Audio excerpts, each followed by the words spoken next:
दरम्यान होलीक्रॉस शाळेत घुसून तोडफोड केल्याप्रकरणी शाहूपुरी पोलिसांनी युवा सेनेच्या 14 कार्यकर्त्यांना आज अटक केली आहे। झुंडशाही करून होलीक्रॉस शाळेत दहशत माजवणाऱ्यांची गय केली जाणार नाही असा इशारा पोलीस आपल्या कृतीतून देत आहेत। मंगळवारी दुपारी होलीक्रॉस शाळेत घुसून युवा सेनेच्या काही कार्यकर्त्यांनी तोडफोड केली होती। त्यावरून शाळेतील पालकांनी आणि प्रशासनानेही आक्रमक भूमिका घेतली आहे। तोडफोड करणाऱ्यांवर कारवाई होत नाही तोपर्यंत शाळा बंद ठेवण्याचा इशारा देण्यात आला। या पार्श्वभूमीवर शाहूपुरी पोलिसांनी आज युवा सेनेच्या 14 कार्यकर्त्यांना ताब्यात घेतलंय। त्यामध्ये रणजित जाधव, सनी अतिग्रे, तुकाराम साळोखे, राजू काझी, शैलेश साळोखे, श्याम जाधव, चेतन शिंदे, प्रशांत जगदाळे, पियुष चव्हाण, विश्वदीप साळोखे, योगेश चौगले, अविनाश कामते, सुनील जाधव आणि किशोर घाटगे यांचा समावेश आहे।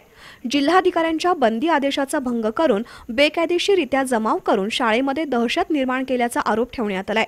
शिवाय धार्मिक वस्तूंची तोडफोड, धार्मिक भावना दुखावणं, लज्जा वाटेल असं महिलांशी वर्तन करणं आणि ऑफिसमधील 19,500 रुपयांची रक्कम जबरदस्तीने चोरून नेणं अशा कलमांखाली पोलीस ठाण्यात गुन्हा नोंद झालाय। अजूनही काही आरोपींना लवकरच ताब्यात घेऊ असं पोलीस निरीक्षक संजय मोरे यांनी म्हटलंय।